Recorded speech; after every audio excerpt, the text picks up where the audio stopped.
இந்த உலகத்துல மனுஷன் எவ்வளவோ தவறுகள் செய்யறான். அதுக்கெல்லாம் என்ன காரணம்? அதை பத்தின ஆராய்ச்சி தான் இன்னைக்கு. இதுக்கு ஆராய்ச்சி என்னத்துக்கு? அது தெரிஞ்ச விஷயம் தானே அப்படின்னு நீங்க நினைக்கலாம். ஆனா அப்படி அலட்சியமா இந்த விஷயத்தை விட்டுறக்கூடாது. பொதுவா எல்லோரும் நினைக்கலாம் எது சரி எது தவறு அப்படின்னு தெரியாததுனாலதான் மனுஷன் தப்பு பண்றான் அப்படின்னு. ஆனா அப்படி சொல்லிட முடியாது. மனுஷன் தெரிஞ்சே தான் தவறுகள் பண்றான். இப்ப உதாரணத்துக்கு ஒரு சாலையில இடது பக்கம் போக வேண்டிய ஒருத்தர் நடுக்கோட்டை தாண்டி வலது பக்கமா வண்டியை ஓட்டிட்டு போறாருன்னு வச்சுங்க. என்னப்பா இது தப்பு இல்லையா அப்படின்னு அவர்கிட்ட கேட்டா, அதெல்லாம் எனக்கு தெரியும், நீ உன் வேலையை பார்த்துட்டு போ அப்படிம்பார். வலது பக்கமா போறது தப்புன்னு தெரிஞ்சே தான் அவர் அப்படி செய்யறார், அப்படி போறார். பெரிய உத்தியோகத்தில் இருக்கிறவங்க கூட லஞ்சம் வாங்குறாங்க. அவங்களுக்கெல்லாம் லஞ்சம் வாங்குறது தப்புன்னு தெரியலன்னு அர்த்தம்? திருடுறது தப்புன்னு தெரியாமலாம் மனுஷன் திருடுறான்? நல்லாவே தெரியும். நீங்க வேணும்னா கேட்டு பாருங்க, வேற வழி இல்ல அதனாலதான் திருடுறேன்பா. திருடுறது ஒரு புண்ணியமான காரியம்னு திருடனே கூட சொல்ல மாட்டான். திருடுறது தவறுங்கிறது திருடனுக்கு தெரியும் அப்படிங்கறத விளக்கறதுக்காக ஒரு பெரியவர் ஒரு கதை சொன்னார். அதாவது 2 திருடர்கள் 2 பேரும் சேர்ந்து ஒரு வீட்டுக்கு போய் ஒரு 10,000 ரூபாயை திருடிட்டு வந்துடுறாங்க. ஒரு காட்டு வழியா வந்துகிட்டு இருக்கிறாங்க. இன்னும் விடியல. 2 பேருக்கும் தூக்கம் கண்ணை சுத்துது.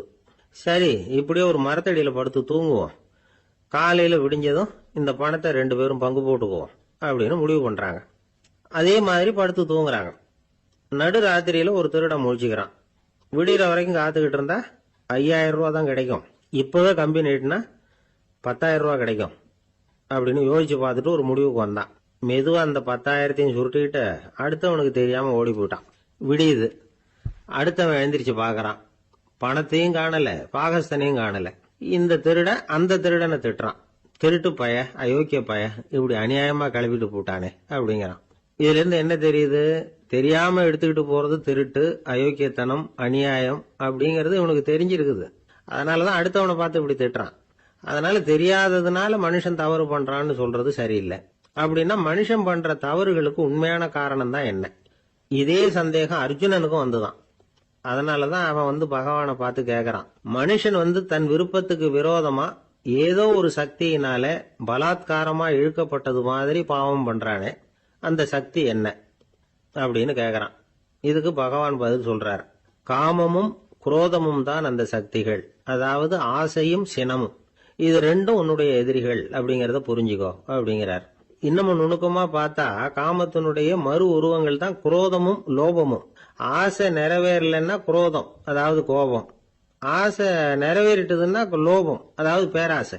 பாவத்தை கண்ட்ரோல் பண்ணணும்னா அதுக்கு மெயின் சுவிட்ச் எது அப்படிங்கறது இப்பதான் தெரியுது.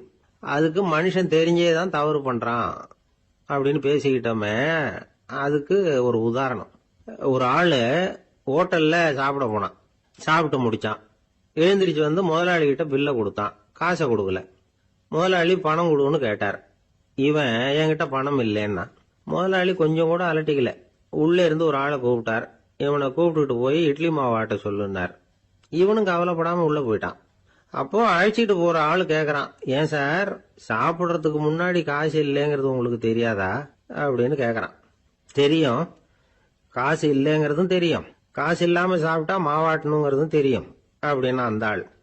அப்படின்னா நீங்க உங்க வீட்லயே சாப்பிட்டு இருக்கலாமே அப்படின்னு கேக்குறான் அவன். அதுக்கு இவர் சொல்றாரு, அது எப்படி? அங்க சாப்பிட்டாலும் நான் இதே வேலையை தானே செய்ய வேண்டியிருக்கும் அப்படின்னாராம். ஒரு ஊர்ல ஒரு பெரிய செல்வந்தர் இருந்தார். பணத்துக்கு பஞ்சம் இல்லை. அதனால இந்த உலகத்துல முடியாத காரியம் எதுவும் இல்லைன்னு நினைச்சார். பணம் இருந்தாலே அந்த நினைப்பு தானா வந்துடும். அதனால இவரும் அப்படி நினைச்சதுல ஒன்றும் தப்பு இல்லை. அந்த ஊருக்கு குருநானக் ஒரு தடவை வந்தார். அவருக்கு இந்த செல்வந்தர் ரொம்ப பிரமாதமா ஒரு வரவேற்பு கொடுத்தார். ஊர் எல்லையிலேயே எங்க வீட்டுக்கு விருந்து சாப்பிட்டுட்டு போகணும்னு கேட்டுக்கிட்டார். அவரும் சரின்னு ஒத்துக்கிட்டார். உடனே தன்னுடைய பங்களாவில் ஒரு பெரிய விருந்துக்கு ஏற்பாடு பண்ணார். குருநானக் அழைச்சிட்டு வீட்டுக்கு போனார். உட்கார வச்சார். ஐயா, நான் இந்த ஊர்லயே ரொம்ப பெரிய வசதி உள்ளவன், என்னால எல்லாம் முடியும். உங்களுக்காக நான் என்ன செய்யணும்னு சொல்லுங்க, எதுவா இருந்தாலும் பரவாயில்ல, எவ்வளவு செலவானாலும் பரவாயில்ல, என்னால செய்ய முடியும். என்ன செய்யணும்னு சொல்லுங்க, அது போதும், நான் செய்யறேன் அப்படின்னு நான் ரொம்ப பணிவா. இதை கேட்டதும் குருநானக் சிந்திச்சார் கொஞ்ச நேரம். அதுக்கப்புறம் தன்னோட சட்ட பைக்குள்ள கையை விட்டு ஒரு பழைய ஊசி ஒன்னு எடுத்தார். அந்த செல்வந்தர்கிட்ட கொடுத்தார். இத பாருங்க, இவ்வளவு தூரம் நீங்க கேட்கறதுனால சொல்றேன், எனக்கு நீங்க செய்ய வேண்டிய உதவி இதுதான். ஊசிய கையில வாங்கிக்கிட்டு இதை என்ன செய்யணும் சொல்லுங்க அப்படின்னாரு அவரு. நீங்க செய்ய வேண்டியது என்னன்னா, இந்த ஊசிய பத்திரமா வச்சிருக்கணும். நாம 2 பேரும் இறந்து போனதுக்கு பின்னாடி இன்னொரு உலகத்துல நாம சந்திக்கக்கூடிய வாய்ப்பு இருக்குது. அப்ப இந்த ஊசியை என்கிட்ட கொண்டாந்து கொடுக்கணும். இதுதான் நீங்க எனக்காக செய்ய வேண்டிய உதவி அப்படின்னார் குருநானக் லேசா சிரிச்சுக்கிட்டே. இதை கேட்ட உடனே இந்த பெரியவர் முழிக்க ஆரம்பிச்சிட்டார். அது எப்படிங்க, நான் சாகிறப்ப எப்படி இந்த ஊசியை எடுத்துக்கிட்டு இன்னொரு உலகத்துக்கு வர முடியும்னார்.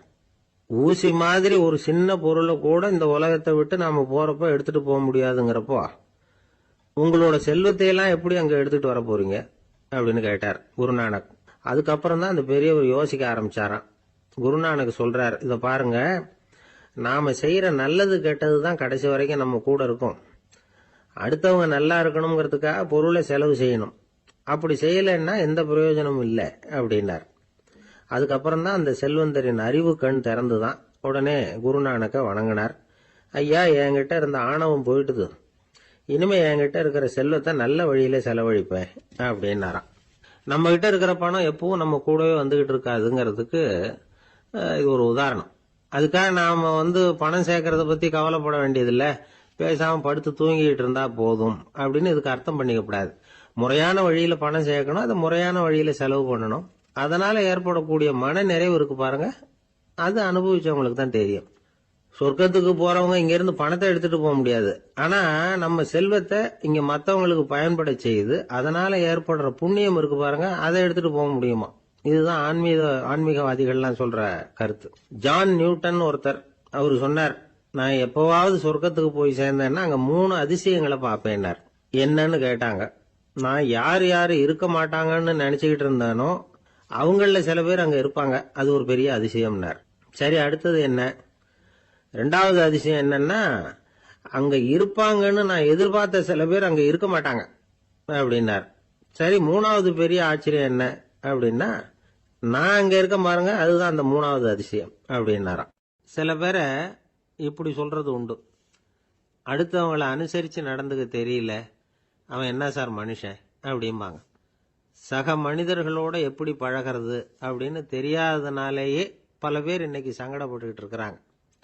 வசதி வாய்ப்பெல்லாம் சரியா இருக்கும், ஆனா வாழ்க்கை சரியா இருக்காது. இன்னொருத்தர்கிட்ட எப்படி பேசுறது பழகிறதுங்கிறது தெரியாததுனால தான் இந்த அவஸ்தை. சரி, இந்த அவஸ்தை இல்லாம வாழறது எப்படி? இதுக்கு அனுபவசாலிகள் சில வழிமுறைகளை சொல்றாங்க. அதெல்லாம் என்னென்னங்கிறத இப்ப தெரிஞ்சுக்குவோம். முதல்ல நம்ம நாக்கு நம்ம கண்ட்ரோல்ல இருக்கணும். வார்த்தைகளை கொட்டிவிட்டு அதுக்கப்புறம் அள்ள முடியாம கடந்து கஷ்டப்படக்கூடாது. எப்படி பேசுறோங்கிறதும் முக்கியம், பேசுறப்ப எப்படி முகத்தை வச்சிருக்கிறோங்கிறதும் முக்கியம். அன்பா பேசினாலும் நல்லா இருக்கும். அப்படி பேசுறப்ப ஆதரவா அவர் தோள் மேல ஒரு கையை போட்டுக்கிட்டு பேசினா இன்னமும் நல்லா இருக்கும். 2வது விஷயம், இன்னொருத்தர்கிட்ட பேசுறப்ப வாக்குறுதிகளை அள்ளி வீசக்கூடாது. கொடுக்கற வாக்குறுதி குறைச்சலா இருக்கணும். அப்படி கொடுத்த வாக்குறுதியை கண்டிப்பா நிறைவேற்றணும். நாம ஒருத்தரை பாராட்டுறோம் அல்லது அவரை பத்தி அபிப்பிராயம் சொல்றோம்னா அது ஆக்கப்பூர்வமா இருக்கணும். நம்ம பாராட்டு அல்லது விமர்சனம் அடுத்தவருடைய முன்னேற்றத்துக்கு உதவுறது மாதிரி இருக்கணும். நாம சொல்றதை கேட்டுட்டு அவன் தலையில கையை வச்சுட்டு உட்காந்துடக்கூடாது. எப்பவும் உற்சாகமா இருக்கணும், முகம் மலர்ச்சியா இருக்கணும். மனுஷன் இருந்தா வருத்தம், கவலை, ஏமாற்றம் எல்லாம் இருக்கதான் செய்யும். அதெல்லாம் மனசுல இருக்கட்டும். அந்த வருத்தமும் கவலையும் ஏமாற்றமும் சேர்ந்துகிட்டு நம்ம முகத்துல இருக்கிற மலர்ச்சியை மூடி மறைக்கிறதுக்கு நாம இடம் கொடுத்துடக்கூடாது. எந்த விஷயத்தை பத்தி யாருகிட்ட பேசினாலும் வெளிப்படையா பேசணும், திறந்த மனசோட பேசணும். மூடி மறைச்சி முன்னு மூழ்கிட்டு இருக்கக்கூடாது. இன்னொருத்தர்கிட்ட பேசுறப்போ விவாதம் பண்ணுங்க, அது தப்பு இல்லை, ஆனா வாதாடிக்கிட்டு இருக்கக்கூடாது. அதாவது என்ன சொல்றாங்கன்னா, டிஸ்கஸ் பண்ணலாம், ஆர்கியூ பண்ணக்கூடாதான். நம்ம கிட்ட இருக்கிற நல்ல குணங்களை நாம எடுத்து சொல்லிட்டு இருக்கக்கூடாது. அந்த நல்ல குணங்களே நம்மளை பத்தி எடுத்து சொல்லணும், அது மாதிரி நடந்துக்கணும். அதே மாதிரி அடுத்தவங்க கிட்ட உள்ள கெட்ட குணங்களை பத்தி அவசியம் இல்லாம நாம பேச வேண்டியதில்லை. உங்களை பத்தி யாராவது தப்பா பேசுறாங்களா, அப்படி அவங்க பேசுறதுல உண்மை இல்லையா அப்படின்னா அதை நீங்க பொருட்படுத்த வேண்டியதில்லை, விட்டுடலாம், அது தானா போயிடும். ஒரு 4-5 பேரோட பேசிக்கிட்டு இருந்தீங்கன்னா எல்லாருக்கும் முக்கியத்துவம் கொடுங்க, யாரையும் அலட்சியப்படுத்தாதீங்க. தமாஷா பேசலாம், ஆனா உங்க தமாஷ் அடுத்தவங்களை கேலி பண்றதா இருக்கக்கூடாது. நமக்கு கிடைக்க வேண்டியது கிடைக்கலையே அப்படிங்கிற தவிப்பு நம்ம கிட்ட இருக்கக்கூடாது, அது தேவையில்லை. உங்க செயல்பாடுகள் தெளிவா இருக்கட்டும், பாராட்டு தானா உங்களை தேடிட்டு வரும்.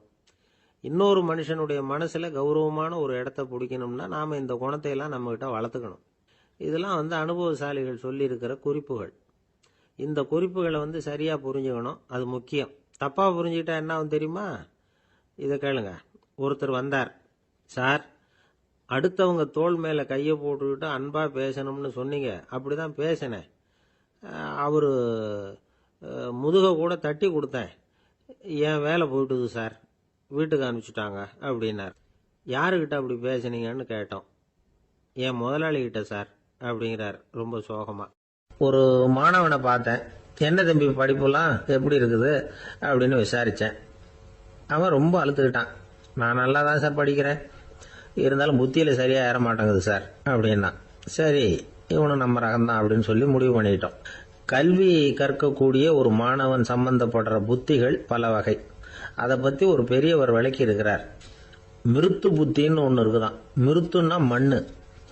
மண்ணால செவுறு கட்டுறோம்ல, மண் சுவரில் ஆணி அடிக்கிறதும் சுலபம், அதை பிடுங்கி எடுக்கிறதும் சுலபம். அது மாதிரி சில பேர் குரு சொல்லி கொடுக்கறத சுலபமா கேட்டு தெரிஞ்சு வச்சுக்குவாங்க, கொஞ்ச நேரத்தில் சுலபமா மறந்தும் போயிடுவாங்க. இது மிருத்து புத்தின்னு பேரு, மண் புத்தி. தாரு புத்தின்னு ஒன்று உண்டான். தாருன்னா மரம். அதுல பச்சை மரத்துல ஆணி அடிக்கிறது சுலபம், ஆனா அது எடுக்கிறது கஷ்டம். அது மாதிரி ஆசிரியர்கிட்ட இருந்து கேட்டதை கவனமா மனசுல பதிய வச்சுக்கிட்டு அதை மறக்காம இருக்கிறது தாரு புத்தி. பட்டை மரமா இருந்தா அதுல ஆணி அடிக்கிறதும் கஷ்டம், அடிக்கிற ஆணியும் சீக்கிரம் நழுவிடும். அது மாதிரி கேட்கிற விஷயம் மனசுல பதியறதும் கஷ்டம். அப்படியே பதிஞ்சாலும் அது நீடிச்சு இருக்கிறதும் கஷ்டம், கொஞ்ச காலத்துல மறந்துடும். இன்னொரு வகை புத்தி ஒன்று உண்டு. அதுக்கு பேரு சிலா புத்தின்னு பேரு. சிலான்னா கல்லு. ஒரு கருங்கல்லுல 4 துளைய போட்டு ஒரு துளையில உளிய வச்சு அடிச்சா மற்ற துளை வழியாவும் பிளந்து கல்லு 2 ஆயிடும். அது மாதிரி சந்தியான இடங்கள்ல குறிப்பா ஒரு பொருளை சொன்னா அதை வச்சுக்கிட்டு மற்றதையும் தெரிஞ்சுக்கிறது, அது சிலா புத்தின்னு பேர். வேணு புத்தின்னா என்ன தெரியுமா? வேணும்னா மூங்கில். மூங்கில் கணுவுல ஒரு பக்கம் உளிய வச்சு அடிச்சா 2 பக்கமும் பிளந்துரும். அது மாதிரி ஒரு செய்தியை கேட்டுக்கிட்டு இருக்கிறப்பவே அதோட முன்பின் தொடர்களையும் தெரிஞ்சுக்கணும், அது வேணு புத்தி. தைல புத்தின்னு ஒன்று உண்டு. தைலம்ங்கிறது எண்ணெய்.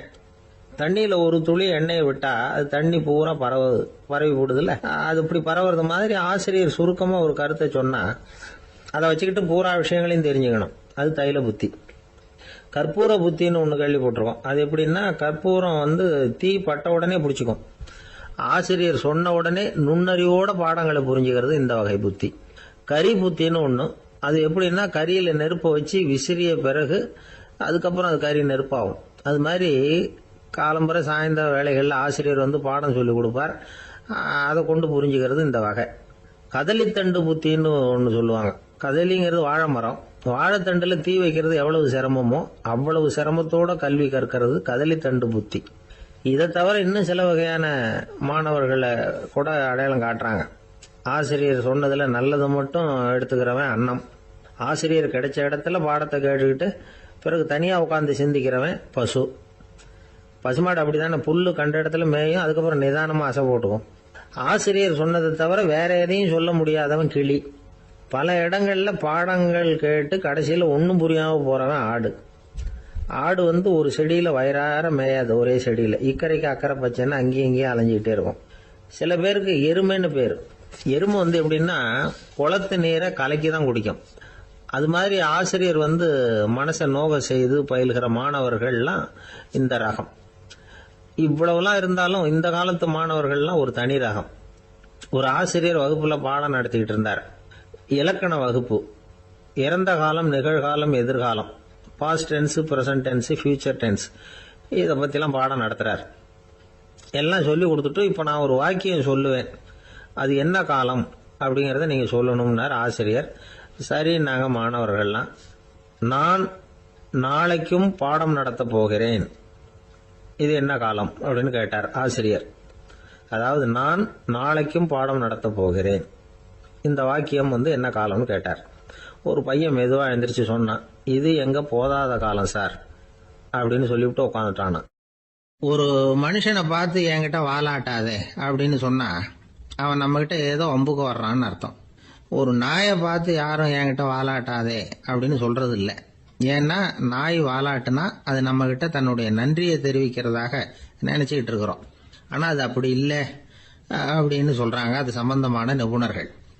ஒரு நாய் தன்னுடைய வாலை இந்த பக்கமும் அந்த பக்கமுமா இப்படியும் அப்படியும் ஆட்டிக்கிட்டு இருந்தா அது பதட்டத்துல கூட இருக்கலாம். நாய் நட்பா இருந்தாலும் வாலாட்டும், ஆத்திரத்துல இருந்தாலும் வாலாட்டும், கோபத்துல இருந்தாலும் வாலாட்டும், குழப்பத்துல இருந்தாலும் வாலாட்டும், மகிழ்ச்சியா இருந்தா கூட அது வாலாட்டும். அதை நாம தப்பா புரிஞ்சுக்கிட்டு அதுகிட்ட போய் மாட்டிக்க கூடாது. நாயை பத்தி எனக்கு நல்லா தெரியும் அப்படின்னு சொல்றவங்க கூட அதுகிட்ட கடி வாங்கிட்டு நிக்கிறது உண்டு. நிபுணர்கள் என்ன சொல்றாங்க தெரியுமா? எப்பவுமே நாய்கள் திடீர்னு கடிச்சு விடுறது இல்ல, கடிக்கிறதுக்கு முன்னாடி சில அறிகுறிகளை காட்டும். அதை சரியா புரிஞ்சுக்கிட்டோம்னா தப்பிச்சுக்கலாம். ஒரு வீட்டுக்கு போறீங்க, அங்க புதுசா ஒரு நாயை பாக்குறீங்க, உடனே அதுகிட்ட போய் குனிஞ்சு சிரிச்சுக்கிட்டே அது தலையில தட்டுறீங்க. இது ரொம்ப தப்பா. ஒரு நாய் இன்னொரு நாயை நேருக்கு நேர் பார்த்து பல்ல காட்டுனா அது தன்னுடைய தன்முனைப்பை காட்டுதுன்னு அர்த்தமா. உன்னை விட நான் பெரியவன் அப்படின்னு சொல்லுதுன்னு அர்த்தம். அதனால நீங்க அது மாதிரி கிட்ட போய் சிரிக்கிறோம் அப்படின்னு நினைச்சுக்கிட்டு பல்ல காட்டினா உங்களையும் எதிரியா நினைச்சிரும். இன்னொரு விஷயம் என்னன்னா, தலையில தட்டுனா நாய்க்கு பிடிக்காது. அது தன்னை அடக்கிறதாகவும் அச்சுறுத்துறதாகவும் நினைச்சுக்கிட்டு இருக்கும்.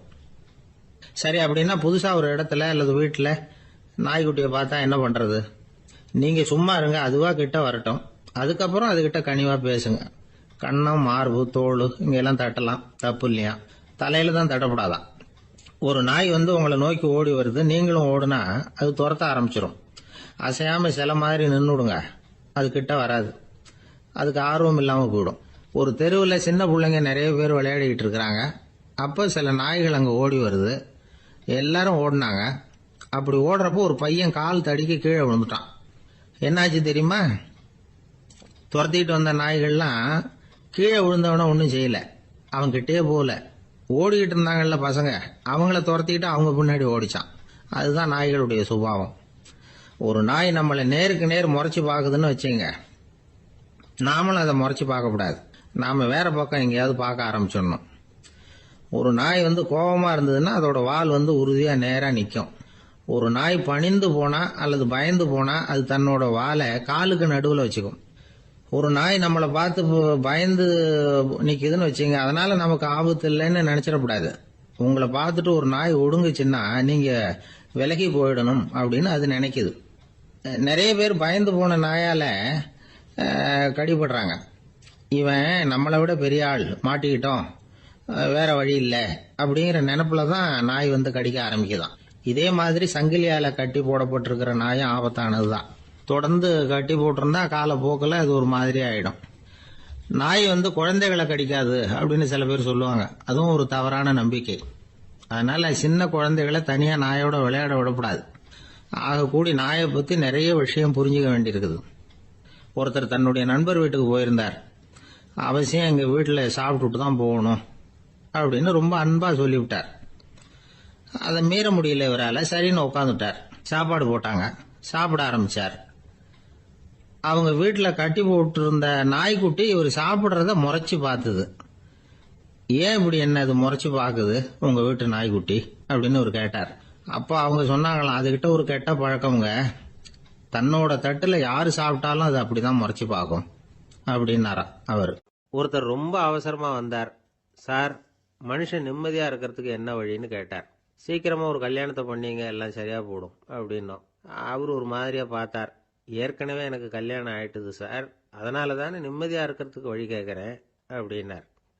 சரி, இவர் ஒரு மாதிரியான கேஸ் அப்படின்னு நினைச்சுக்கிட்டு நம்மகிட்ட இருந்த ஒரு சின்ன புத்தகத்தை அவர்கிட்ட தூக்கி கொடுத்தோம். இதை படிச்சு பாருங்கன்னு. கல்யாணத்துக்கு பிறகும் சந்தோஷமா இருக்கிறதுக்கு என்ன வழி அப்படிங்கிற கேள்விக்கு அந்த புத்தகத்துல விளக்கம் இருந்தது. கணவன் மனைவிக்குள்ள சிக்கல் வராம இருக்கிறதுக்கு அதுல சில வழிகளை சொல்லி கொடுத்துருக்குறாங்க. அதெல்லாம் என்னென்ன அப்படிங்கறத இப்ப பார்க்கலாமா? குடும்பம்னு இருந்தா கோபம் வரதான் செய்யும். அது வந்துட்டு போட்டும் பரவாயில்ல. ஆனா அந்த கோபம் ஒரே நேரத்துல ரெண்டு பேருக்கும் வந்துடாம பாத்துக்கணும். ஒரு சமயத்துல யாராவது ஒருத்தர் தான் கோபப்படணும், அடுத்தவங்க அமைதியா இருக்கணும். அதுக்கப்புறம் இவர் அமைதியான உடனே அவங்க ஆரம்பிச்சுக்கலாம். கோபமா ஏதாவது சொன்னா உடனே கோபமா பதில் சொல்லக்கூடாது. கொஞ்சம் பொறுத்து கோபம் தீர்ந்த உடனே அந்த பதில சொல்லலாம். அப்போ பதில் கோபமா இருந்தா கூட அது அவளுக்கு பெருசா தெரியாது. அற்ப விஷயத்துக்கெல்லாம் காய்ச்சி மூச்சுன்னு கத்திட்டு இருக்க கூடாது. உங்க ரெண்டு பேருக்குள்ள ஒரு தர்க்கம் ஆரம்பம் ஆயிட்டுதுன்னு வச்சுக்கோங்க. கடுமையா ரெண்டு பேரும் விவாதம் பண்றீங்க. உங்கள ஒருத்தர் இதுல ஜெயிக்கணும்னா அது நீங்களா இருக்க வேணாம், அடுத்தவங்க ஜெயிக்கிறதுக்கு நீங்க துணையா இருங்களேன். அப்படின்னா நீங்க கொஞ்சம் விட்டு கொடுக்கணும், அவ்வளவுதான். ஏதாவது குத்தம் சொல்லணுமா, செஞ்ச தப்பை சுட்டி காட்டணுமா, விமர்சனம் பண்ணணுமா, பண்ணுங்க, வேணான்னு சொல்லல. ஆனா சொன்னதை அப்படி சொல்றத கொஞ்சம் அன்பா இதமா சொல்லுங்க. எப்போ நடந்த தவறுகளை எல்லாம் இப்போ போய் மறுபடியும் ஞாபகப்படுத்திட்டு இருக்க வேண்டாம். நான் அப்பவே சொன்னேன் இந்த புடவை வேணாம்னு, நீங்க தான் கேட்கல, இப்போ பாருங்க கிழிஞ்சு போச்சு இப்படின்னு கத்துனாங்க ஒரு அம்மா. எப்போ சொன்னீங்கன்னு கேட்டால் ஒரு 10 வருஷத்துக்கு முன்னாடி தீபாவளி சமயத்தில் அப்படிங்கிறாங்க. அது என்ன இன்னும் அப்படியே புதுசாகவே இருக்கும்? உங்களுக்கு அவர் தான் பெருசு, அவருக்கு நீங்கள் தான் பெருசு. அதை விட இந்த உலகத்தில் வேற எதுவும் முக்கியம் இல்லைன்னு நினைக்கணும். நீ தான் என்னுடைய உலகம்னு எத்தனை தடவை சொல்லியிருப்பீங்க? அதெல்லாம் வெறும் வசனமாக போயிடக்கூடாது. ஏதாவது ஒரு பிரச்சனையை பற்றி கடுமையாக விவாதம் பண்ணிகிட்டு இருக்கீங்க, அதை அப்படியே பாதியில் விட்டுட்டு படுக்கைக்கு போயிடக்கூடாது. சொச்சத்தை நாளைக்கு பேசிக்கலாம்னு. அப்படி போனால் தூக்கம் வராது. பிரச்சனையை ஒரு முடிவு பண்ணிக்கிட்டு அதுக்கப்புறமா தூங்க போகணும். ஒரு நாளில் ஒரு தடவையாவது உங்கள் ஜோடியை பாராட்டி நல்ல விதமாக கனிவாக ஒரு வார்த்தை சொல்லணும் அப்படின்னு தீர்மானம் பண்ணீங்க. ஏதாவது தப்பு பண்ணிவிட்டீங்கன்னா பரவாயில்ல, அதை ஒத்துக்கிறதுக்கும் மன்னிப்பு கேட்கறதுக்கும் தயாராக இருக்கணும். அது ஒன்றும் கேவலம் கிடையாது. வீட்டுக்குள்ளே தானே கேட்க போகிறீங்க, வெளியில் யாருக்கு தெரிய போகுதோ? எப்படியோ உங்களுக்குள்ள ஒரு சமரசம் ஆனால் சரிதான். ஒரு தகராறுன்னு எடுத்துக்கிட்டா குறைஞ்சபட்சம் அதுக்கு 2 பேர் தேவை. தனியாகவே உட்காந்துக்கிட்டு நான் இப்போ தகராறு பண்ணிகிட்டு இருக்கிறேன் அப்படின்னு யாரும் சொல்ல முடியாது. 2 பேர் தகராறு பண்ணுறாங்கன்னா பொதுவாக அந்த 2 பேரில் யார் அதிகமாக பேசுகிறாங்களோ அவங்க பேரில் தான் தப்பு இருக்கும். அதை மனசில் வச்சுக்கணும். இதெல்லாம் தான் அந்த புத்தகத்தில் போட்டிருக்கிற வழிமுறைகள். இவ்வளவும் சரியாக வரலைன்னா அப்புறமா சொல்லுங்கள், வேற புத்தகம் ஏதாவது இருக்கான்னு தேடுவோம். ஒரு கணவன் தன்னுடைய மனைவியை அழைச்சிட்டு ஒரு மனோதத்துவ டாக்டர்கிட்ட வந்தாராம். டாக்டர், எங்களுக்கு கல்யாணம் ஆகி 30 வருஷ காலமாக நாங்கள் ஒரு விஷயத்தில் கூட ஒத்து போனதில்லை அப்படின்னு ஆரம்பித்தார். உடனே அந்த அம்மா குறுக்கிட்டு, அது 30 வருஷம் இல்லை 32 வருஷம் அப்படின்னாங்களாம். ஒரு ஊர்ல ஒரு ராஜா இருந்தார். அவரு ஒரு நாள் காலையில அரண்மனையில மேல் மாடத்துல நின்றுகிட்டு இருந்தார். அப்போ ஒரு ஆள் வீதியில ரொம்ப வேகமா ஓடிக்கிட்டு இருக்கான். அதை ராஜா கவனிச்சார். அவன் மனசுல ஏதோ ஒரு தவிப்பு இருக்குங்கிறத புரிஞ்சுக்கிட்டார். உடனே அரண்மனை சேவகர்களை கூப்பிட்டார். அந்த ஆளை இங்க அழைச்சிட்டு வாங்க அப்படின்னார். இவங்க ஓடி போய் அந்த ஆளை அழைச்சிட்டு வந்தாங்க. மன்னர் முன்னாடி நிறுத்தினாங்க. மன்னர் அவனை நிமிர்ந்து பார்த்தார். எதுக்காக இவ்வளவு வேகமா ஓடிக்கிட்டு இருக்கிற அப்படின்னு கேட்டார். இதுக்கு அவன் சொன்னா, மன்னா, நம்ம கோட்டையின் வடக்கு வாசல் இருக்கு இல்லையா, அது ஓரமா ஒரு பெரிய பாறாங்கல் கிடக்கு. அதுக்கு அடியில நான் ஒரே ஒரு வெள்ளி நாணயத்தை புதைச்சி வச்சிருக்கேன். அது இப்போ எனக்கு தேவைப்படுது. என்னுடைய மனைவிக்கு ஒரு பரிசு வாங்கி கொடுக்க வேண்டியிருக்கு. அதுக்காக தான் அவசரமா ஓடிக்கிட்டு இருக்கிறேன் அப்படின்னா. மன்னர் யோசனை பண்ணார். அப்புறம் சொன்னார், அதுக்காகவா இப்படி ஓடுற? பரவாயில்ல, அதை பத்தி கவலைப்படாத. நான் உனக்கு 10 வெள்ளி காசுகள் தர்றேன், வாங்கிட்டு திரும்பி போ அப்படின்னார். இவன் தலையை சொரிஞ்சான். மன்னா, நீங்க கொடுக்கறத ரொம்பவும் மகிழ்ச்சியோட வாங்கிக்கிறேன். இருந்தாலும் அதுக்கப்புறம் அந்த வடக்கு வாசலுக்கு போய் அங்க இருக்கிற ஒரு நாணயத்தையும் எடுத்துக்கிட்டு போயிடுறேனே அப்படின்னானா. இத பாருப்பா, அந்த ஒரு நாணயத்தை மறந்துரு, உனக்கு 100 வெள்ளி நாணயங்கள் தரேன் இருக்கார். மன்னா, ரொம்ப மகிழ்ச்சி. உங்க மாதிரி தாராள குணம் வேற யாருக்கும் வராது. நீங்க கொடுக்கற 100 நாணயங்களையும் வாங்கிக்கிறேன். இருந்தாலும் வடக்கு வாசலுக்கு போய் அதையும் எடுத்துக்கிட்டா 101 ஆயிடுமே அப்படின்னானா. இத பாருப்பா, அந்த ஒரு நாணயத்தை மறந்துரு, அது எக்கேடாவது கெட்டு போகட்டும். நான் உனக்கு 100 பொற்காசுகள் தரேன், அதையாவது வாங்கிட்டு வந்த வழியிலேயே திரும்பி போடுன்னாராம். தங்க நாணயங்களே தரேன்னு சொல்றீங்க, தாராளமா வாங்கிக்கிறேன். இருந்தாலும் வடக்கு வாசலுக்கு போய் அப்படின்னு மறுபடியும் ஆரம்பிச்சான். அரசர் பொறுமை இழந்துட்டார். கடைசியா ஒரு முடிவுக்கு வந்துட்டார். இத பாருப்பா, உனக்கு என்னுடைய ராஜ்யத்திலேயே பாதியை கொடுத்துடுறேன், அப்படியாவது திருப்தியா திரும்பி போ அப்படின்னாராம். மன்னா, உங்களுடைய பெருந்தன்மைக்கு ஈடு இணையே கிடையாது. தேசத்திலேயே பாதி பிரிச்சு கொடுக்குறேன்னு சொல்றீங்க, அதனால உங்ககிட்ட ஒரு சின்ன வேண்டுகோள் அப்படின்னானா. சொல்லுன்னாராம் மன்னர் ஆர்வமா. இவன் மெதுவா ஆரம்பிச்சான். அப்படி இந்த ராஜ்யத்தை 2ஆ பிரிக்கிறப்போ அந்த வடக்கு வாசல் இருக்கிற பக்கத்தை என்கிட்டயே கொடுத்துருங்க அப்படின்னு. மன்னர் அசந்து போயிட்டார். இந்த கதை எதுக்காகன்னு கேட்டா, மனம்ங்கிறது ஒரு குரங்குங்கிறத புரிஞ்சுக்கிறதுக்காகத்தான். உன்னை புடிச்சுக்கிட்டா லேசில விடாது. அப்படிப்பட்ட மனச அறிவு தான் வழி நடத்தணும். அதுலதான் வாழ்க்கையின் வெற்றி அடங்கி இருக்குது. ஒரு சின்ன பையன் தெருவில் அழுதுகிட்டு இருந்தான். ஏன்பா அழுவுறேன்னு ஒரு பெரியவர் கேட்டார். 1 ரூபா காசை இங்க தொலைச்சுட்டேன் அப்படின்னா.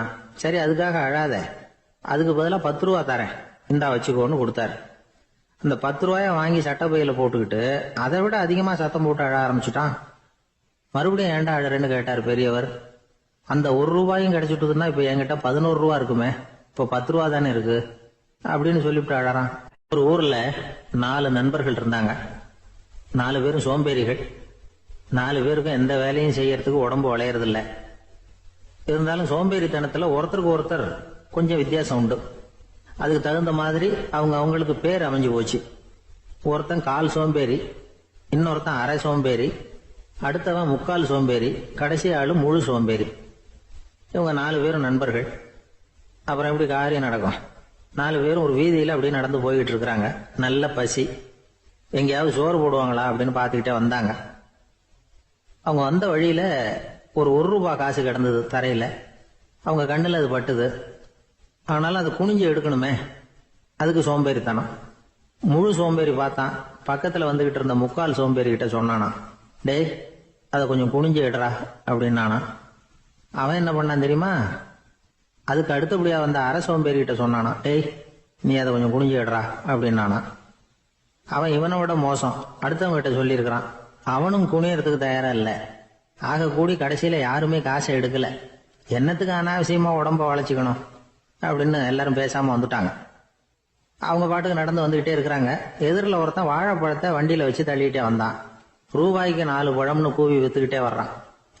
இப்ப அந்த முழு சோம்பேறி சொன்னானா, டேய் வழியில கிடந்தத 1 ரூபா, அதையாவது எடுத்துக்கிட்டு வந்திருந்தா இப்ப இந்த பழத்தை வாங்கி ஆளுக்கு ஒண்ணு சாப்பிடலாமே அப்படின்னானா. ஆமா சாப்பிட்டுருக்கலாமே அப்படின்னாங்களாம் மற்றவங்களும். ஆனாலும் திரும்பி போய் அதை எடுக்கணும்னு யாருக்கும் தோணல. பேசாம சோர்ந்து போய் நடந்து வந்தாங்களாம். இருட்டி போச்சு. வழியில ஒரு கோவில். சரி இங்கேயே படுத்து தூங்குவோம் அப்படின்னா ஒருத்தன். அதுதான் சரின்னாங்க மற்றவங்களும். அப்படியே மண்டபத்துல படுத்துட்டாங்க. கோவில் அர்ச்சகர் வேலையெல்லாம் முடிச்சு விட்டு வெளியில வந்திருக்காரு. இவங்கள பார்த்தாராம். ஏன் இப்படி சோர்ந்து போய் கிடக்குறீங்க அப்படின்னு விசாரிச்சிருக்காரு. 2 நாளாச்சுங்க நாங்க சாப்பிட்டு அப்படின்னாங்களாம். அவரு உடனே ஐயோ பாவம் அப்படின்னு சொல்லி பானை, விறகு, அரிசி, தண்ணி எல்லாம் கொடுத்து நீங்களே சமையல் பண்ணி சாப்பிட்டுக்கோங்க அப்படின்னு சொல்லிவிட்டு போயிட்டார். இந்த 4 பேருக்கும் சமையல் பண்ணி சாப்பிடணும்னு ஆசையா தான் இருந்தது. ஆனா அடுப்பு பத்த வைக்கணுமே, அதுக்கு தீப்பெட்டி வேணுமே. தீப்பெட்டி இல்ல. இப்ப முழு சோம்பேறி ஆரம்பிச்சான். அடுத்தவனை பார்த்து, டேய் கடைக்கு போய் ஒரு தீப்பெட்டி வாங்கிட்டு வாங்க அப்படின்னு நானா. அவன் வழக்கம் போல அடுத்தவங்க கிட்ட சொல்லியிருக்கான். அவன் அதுக்கு அடுத்தவங்க கிட்ட சொல்லியிருக்கிறான். கடைசியா கால் சோம்பேறி கிட்ட வந்து சேர்ந்தது. அவனும் அது நம்மால முடியாது அப்படின்னு பேசாம இருந்துட்டான். இப்ப தீப்பெட்டி வேணுமே, அதுக்கு என்ன பண்றது? அவங்களுக்குள்ள பேசி ஒரு முடிவுக்கு வந்தாங்களாம். அதாவது யாரு முதல்ல வாயை திறந்து பேசுறாங்களோ அவங்கதான் தீப்பெட்டி வாங்கறதுக்கு போகணும் அப்படின்னு. அவ்வளவுதான். உடனே 4 பேரும் வாயை கெட்டியா மூடிக்கிட்டு படுத்துக்கிட்டாங்க. அவங்க சமையல் பண்ணி சாப்பிட்டாங்களா என்ன அப்படிங்கறது அர்ச்சகருக்கு தெரியல. சரி பார்த்துட்டு வரலாமேன்னு வந்தார். வந்து பாக்குறாரு, இவங்க 4 பேரும் அசையாம படுத்து கிடக்குறாங்க. அர்ச்சகர் பயந்துட்டார். ஒருவேளை பசி தாங்காம செத்து போட்டாங்களோ அப்படிங்கிற பயம், அல்லது நாம கொடுத்த உணவுப் பொருள்ல ஏதாவது விஷம் கலந்துருக்குமோ அப்படின்னு பயந்தார். அப்படின்னா நம்ம மேல பழி வந்துருமே அப்படின்னு நினைச்சு நடுங்க ஆரம்பிச்சுட்டார். அப்புறம் அவரும் ஒரு முடிவுக்கு வந்தாராம். கோவிலுக்கு பக்கத்திலேயே ஒரு பெரிய குழி இருந்தது. அதுல ஒவ்வொருத்தரையா இழுத்துக்கிட்டு போய் போட்டார். கொஞ்சம் மண்ணை தள்ளினார். காலால மிதிச்சார். அவர் மிதிச்ச மிதி ஒருத்தன் அடி வயத்துல போட்டுவிட்டது. அவன் உடனே வலி தாங்காம ஐயோ அம்மான்னு அலறினான். உடனே நடந்தது என்ன தெரியுமா? மத்த 3 பேரும் துள்ளி எழுந்திருச்சாங்களாம். அவனை பார்த்து நீ தாண்டா தீப்பெட்டி வாங்க போகணும், நீ தாண்டா வாங்க போகணும், நீ தான் சத்தம் போட்ட அப்படின்னு சொல்லி ஆரம்பிச்சுட்டாங்களாம். அர்ச்சகர் பார்த்தார். இது பேய் மாதிரி தெரியுதுன்னு நினைச்சுக்கிட்டு ஒரே ஓட்டமா ஓடி போட்டாராம். கிராமப்புறங்கள்ல இப்படி ஒரு கதையை சொல்றது உண்டு. சோம்பல்ங்கிறது நம்ம முன்னேற்றத்துக்கு பெரிய தடை அப்படிங்கறத நாம புரிஞ்சுக்கணும். அதுதான் இந்த கதை சொல்ற நீதி. ஒரு பள்ளிக்கூடத்துல ஒரு புதுமையான போட்டி நடந்துதான். அதாவது சோம்பேறித்தனத்துக்கு பரிசு. அதுல 2வது பரிசு யாருக்குன்னு அறிவிச்சாங்க. ஒரு பையன் எழுந்திருச்சு மெதுவா நடந்து போய் பரிசை வாங்கிட்டான். அடுத்தது முதல் பரிசு யாருக்கு அப்படின்னு அறிவிச்சாங்களாம். அவன் கடைசி வரிசையில இருந்து கத்தனானா, ஐயா அதையும் அந்த பையன் மூலமாவே கொடுத்து அனுப்பி வச்சிருங்க, இங்க வந்தது நான் வாங்கிக்கிறேன் அப்படின்னா. ஒரு ஊர்ல ஒரு ஆள் இருந்தான். நிறைய பணம் சேர்த்தான். அவனுக்கு சம்பாதிக்க தெரியுமே தவிர செலவு பண்ண தெரியாது. மகா கஞ்சன். காசை கையில எடுக்கவே மாட்டான். எடுத்தா செலவு செய்ய வேண்டியிருக்குமே. அதனால இப்படியே அவன் காலத்தை ஓட்டி விட்டான். வயசாயிட்டுது. அவனுடைய மனைவி ஒரு நாள் கேட்டாங்க, இவ்வளவு நாளா நீங்க என்ன எங்கேயுமே அழைச்சிட்டு போனதில்ல, இப்போவாவது அழைச்சிட்டு போகக்கூடாதா அப்படின்னாங்க. எங்க போகணும் சொல்லுன்னா. காசிக்கு போகணும், கங்கையில குளிக்கணும்னாங்க. இவன் பார்த்தான், இதுக்கு ஏன் அவ்வளவு தூரம் செலவு பண்ணிட்டு போகணும், நம்ம ஊர் ஆத்துலயே குளிக்கலாமே, இதுவும் புண்ணிய நதி தான், இங்க குளிச்சா அங்க குளிச்ச பலன் கிடைச்சிரும் அப்படின்னா. சரின்னு 2 பேரும் ஆத்தங்கரைக்கு போனாங்க. அன்னைக்கு ஏதோ விசேஷம், நிறைய கூட்டம், நிறைய பேர் குளிச்சுக்கிட்டு இருக்கிறாங்க. கரையில சில புரோகிதர்கள் நின்றுகிட்டு இருக்கிறாங்க. குளிக்கிறதுக்கு முந்தி அவங்க கிட்ட உட்காந்தா ஏதோ மந்திரம்லாம் சொல்லுவாங்க, கொஞ்சம் காசு கொடுக்க வேண்டியிருக்கும். அதனால இவன் என்ன பண்ணா, ஆத்தங்கரையிலேயே கொஞ்சம் தூரம் போனான். ஊரை விட்டு தள்ளி வந்துட்டான், அங்க யாருமே இல்லை. அப்பாடான்னு சந்தோஷப்பட்டான், குளிக்கலாம்னு புறப்பட்டான். இந்த நேரம் கடவுள் பார்த்தார், இந்த கஞ்சனுக்கு ஏதாவது புத்தி போகட்டணும் அப்படின்னு நினைச்சார். உடனே ஒரு புரோகிதர் மாதிரி உருவத்தை மாத்திக்கிட்டு அந்த ஆள் முன்னாடி வந்து நின்னார். அவனுக்கு அதிர்ச்சி, இங்க யாருமே இருக்க மாட்டாங்கன்னு நினைச்சா இங்கேயுமே ஒரு ஆள் வந்துட்டாரு, என்ன பண்றதுன்னு யோசனை பண்ணான். புரோகிதர் உருவத்தில் இருந்த கடவுள் சொன்னார், இத பாருங்க, இன்னைக்கு விசேஷ நாள், நீராடுறதுக்கு முன்னாடி சுயகல்பம் பண்ணிக்கிறது ரொம்ப நல்லது அப்படின்னார். என்கிட்ட பணம் எதுவும் இல்லையேன்னா. பரவாயில்ல, அப்புறமா கொடுங்க, வாங்கிக்கிறேன்.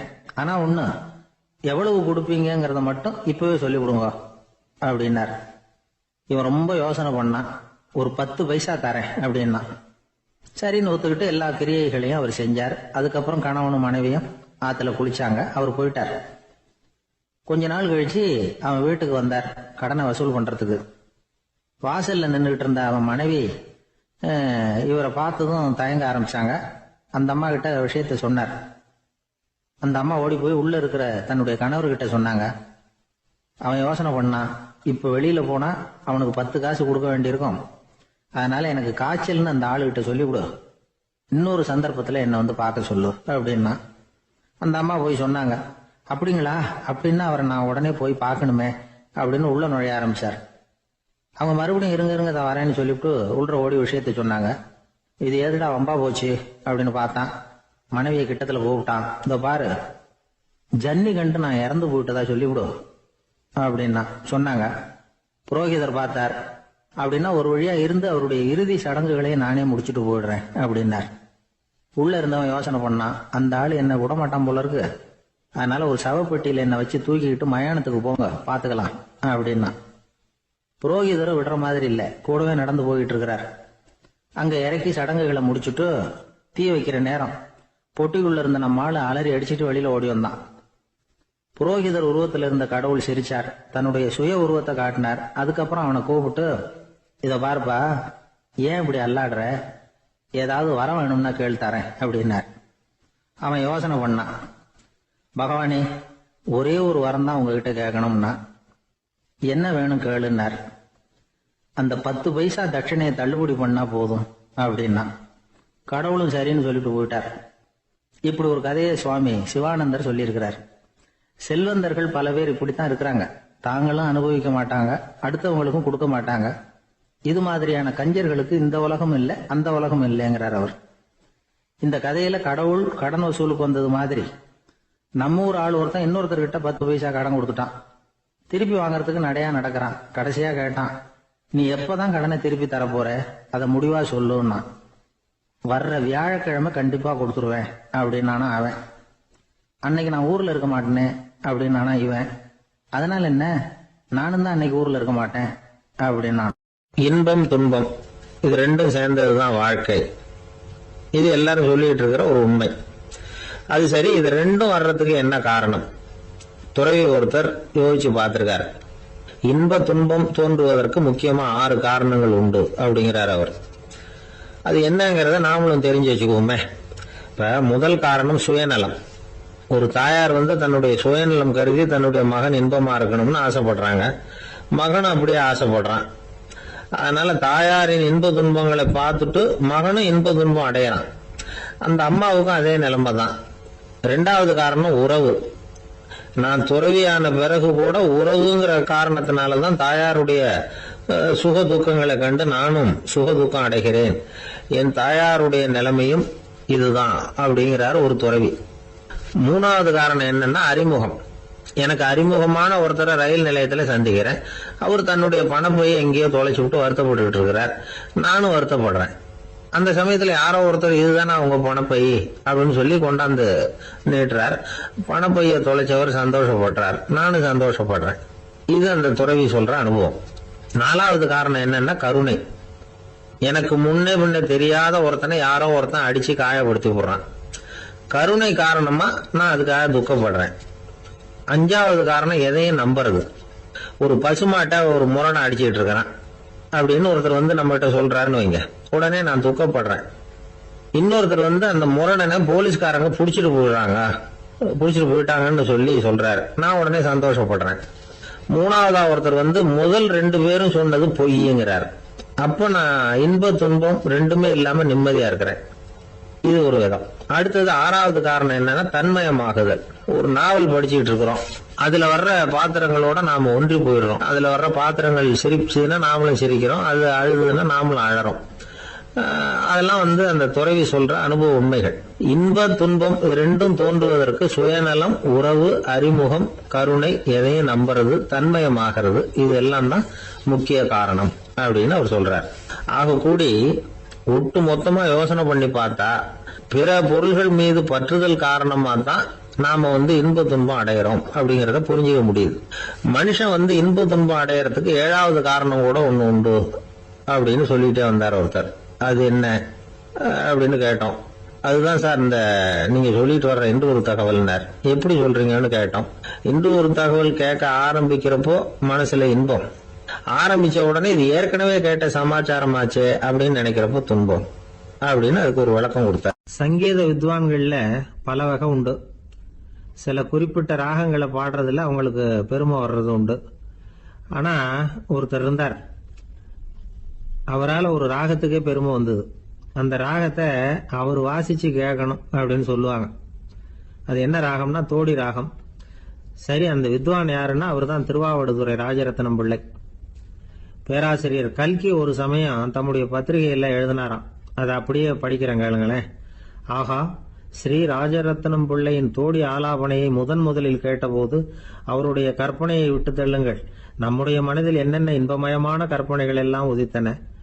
குழந்தை தாயிடம் கொஞ்சம் குரலை கேட்டோம், அன்னை குழந்தையிடம் கொஞ்சம் குரலை கேட்டோம், ரதியும் மன்மதனும் பேசிக்கொண்ட காதல் மொழிகளை கேட்டோம், முருகன் சிவபெருமான் செவிகுளிர மொழிந்த உபதேசத்தை கேட்டோம், கலைமகள் கவிஞனுக்கு அருளிய ஆசி மொழிகளை கேட்டோம், நாரத முனிவருடைய தம்பூரா சுருதியை கேட்டோம், ராவணன் தன் எலும்பை ஒடித்து வீணையாக செய்து வாசித்த கானத்தை கேட்டோம், கானப் பறவைகளின் கலகல ஒலியை கேட்டோம், கோலக் குயில்களின் குரல் இனிமையை கேட்டோம். இப்படிலாம் வந்து பேராசிரியர் கல்கி விமர்சனம் எழுதியிருக்கிறார் திருவாவடுதுறை ராஜரத்னம் பிள்ளை அவர்களுடைய வாசிப்பை கேட்டுட்டு. டி.என். ராஜரத்னம் பிள்ளை வந்து இறந்து போனார். அப்போ கவிஞர் கண்ணதாசன் எழுதினார், செவியனில் ஓடி எங்கள் சிந்தையில் ஓடி இந்த புவியெல்லாம் ஓடி நின்பார் பொங்கிய தோடி வேறிங்கு எவரிடம் போகும் ஐய இனி அதை காப்பார் யாவர் அவிந்தனின் சடலத்தோடே அவிந்தது தோடிதானும் அப்படின்னு எழுதினாராம். அந்த அளவுக்கு அவருடைய தோடியை வந்து ரசித்தவர்கள் உண்டு. அதே மாதிரி தோடின்னா என்னன்னு தெரியாமலே அவரை ரசித்தவங்களும் அந்த காலத்துல உண்டு. அதாவது ஒரு பெரிய சபையில இவர் வாசிச்சுக்கிட்டு இருக்கிறார். பாதியில ஒரு பெரிய மனுஷன் உள்ள வந்தார். அவர் உடம்புல பட்டு வேஷ்டி, ஜருக, அங்கவஸ்திரம், வாயில வெத்தலை, வாசனை புகையில, காதுல வைரக்கடுக்கன், கழுத்துல தங்க சங்கிலி, கை விரல் பூரா மோதிரம், கையில ஒரு வெள்ளி வெத்தலை புட்டி, உதவிக்கு 2 பேர் பக்கத்துல. இவ்வளவு பந்தாவோட வரார் கச்சேரி கேட்கறதுக்கு. இப்படி வந்தவர் முதல் வரிசையில வந்து உட்கார்ந்தார். வித்வான் வாசிச்சு முடிச்சதும் இவர் அவரை பார்த்து, ஐயா, நீங்க தோடி வாசிக்கிறதுல ரொம்ப கெட்டிக்காரர்னு கேள்விப்பட்டிருக்கேன், அதை கேட்கறதுக்காக தான் மெனக்கிட்டு வந்திருக்கிறேன், அதை வாசிங்களேன் அப்படின்னாராம் இந்த பெரியவர். ராஜரத்னம் பிள்ளைக்கு ஒன்றும் புரியல. ஏன்னா இதுவரைக்கும் அவர் வாசிச்சுக்கிட்டு இருந்ததே அந்த தோடி ராகத்தை தான். அதை வாசிச்சு முடிச்சதும் அதை வாசிங்களேன்னு இவர் கேட்கிறார். அப்படின்னா இவரோட ஞானம் எப்படிப்பட்டது?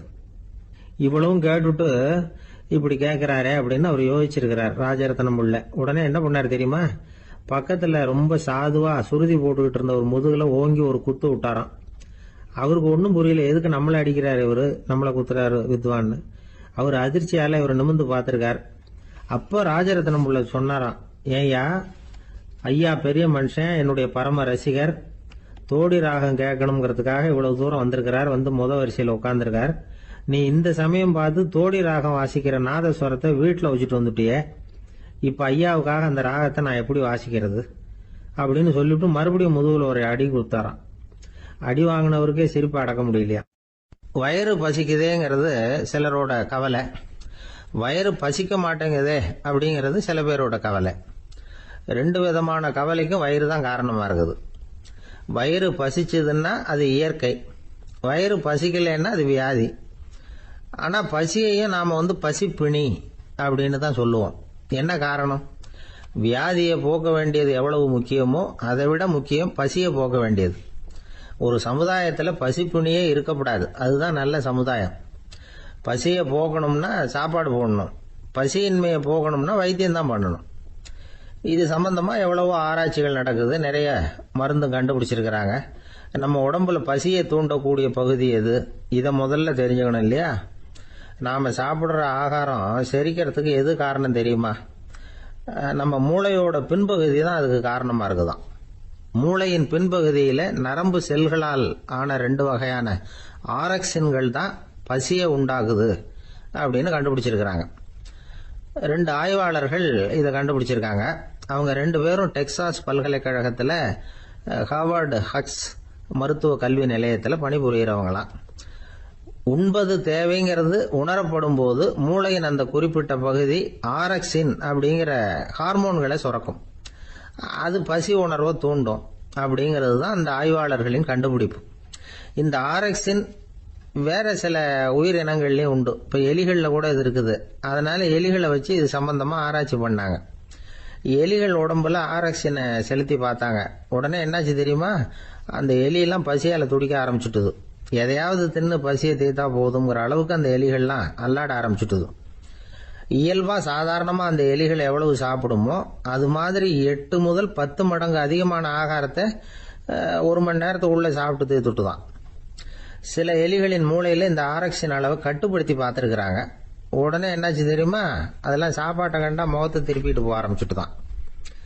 அந்த எலிகளுக்கு பசி எடுக்கலையா. இந்த ஆராய்ச்சியின் அடிப்படையில் பசியை எடுக்காமல் இருக்கிற மனிதர்களுக்கும் பசியை தூண்ட முடியும் அப்படின்னு சொல்லி ஆராய்ச்சியாளர்கள் தெரிவிச்சிருக்கிறாங்க. ஆக ஆரக்சின் தான் பசிக்கு காரணம்ங்கிறது தெரிஞ்சு போச்சு.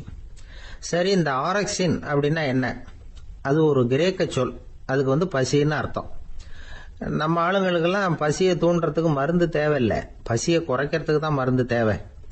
ஒரு அம்மா டாக்டரை தேடி வந்தாங்களாம்.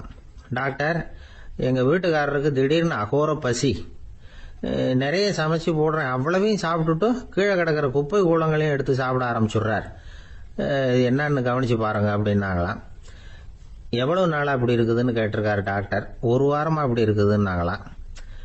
இவ்வளவு நாளா ஏன் சும்மா இருந்தீங்க? ஆரம்பத்திலேயே இங்க அழைச்சிட்டு வர வேண்டியது தானே அப்படின்னாரான் டாக்டர்.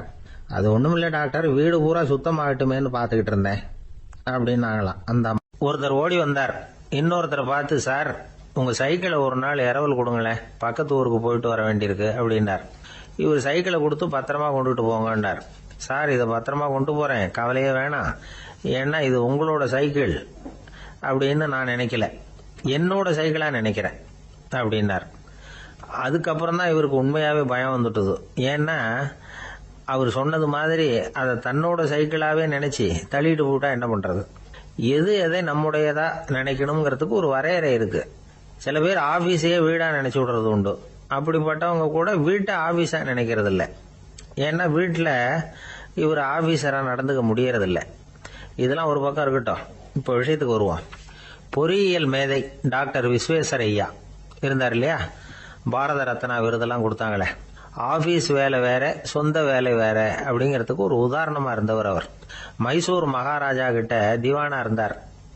அவர் ஒரு நாள் அரசாங்க வேலை காரணமா வெளியூர் போயிருந்தார். ஹாசன்கிற ஊருக்கு பக்கத்துல ஒரு பயண மாளிகை, அங்க தங்கிவிட்டார். ராத்திரி அங்க தங்கி இருந்துட்டு விடிஞ்சதும் ஊருக்கு திரும்புறதாக திட்டம். ராத்திரி தூங்குறதுக்கு ரொம்ப நேரம் ஆயிட்டுது. ரொம்ப நேரம் வரைக்கும் அரசாங்க சம்பந்தப்பட்ட வேலைகளையே பார்த்துக்கிட்டு இருக்கிறார். அரசாங்க ஃபைல்கள் நிறைய இருந்தது. அதையெல்லாம் ஒவ்வொன்றா எடுத்தார், படிச்சு பார்த்தார், பரிசீலனை பண்ணார். அதில் எழுத வேண்டியதை எழுதினார், கையெழுத்து போட்டார். ஒரு வழியாக அந்த வேலையெல்லாம் முடிஞ்சுது. அதுக்கப்புறம் என்ன பண்ணார்னா, தன்னுடைய சூட்கேஸை திறந்தார். அதிலிருந்து 2 மெழுகுவத்தியை எடுத்து கொளுத்தி வச்சார். அந்த பயண மாளிகையில் அது வரைக்கும் எரிஞ்சுக்கிட்டு இருந்த மின்சார விளக்குகளை அணைச்சுட்டார். அதுக்கு பிறகு அந்த மெழுகுவத்தி வெளிச்சத்துல சில புத்தகங்களை தொடர்ந்து படிக்க ஆரம்பிச்சிட்டார். அந்த பயண மாளிகையில பணியாளரா இருந்தவர் இதை பார்த்துட்டு ஓடி வந்தார். மறுபடியும் மின் விளக்க போடுறதுக்காக போனார். விஸ்வேஸ்வரையா அதை பார்த்துட்டு போட வேணாம்ட்டாராம்.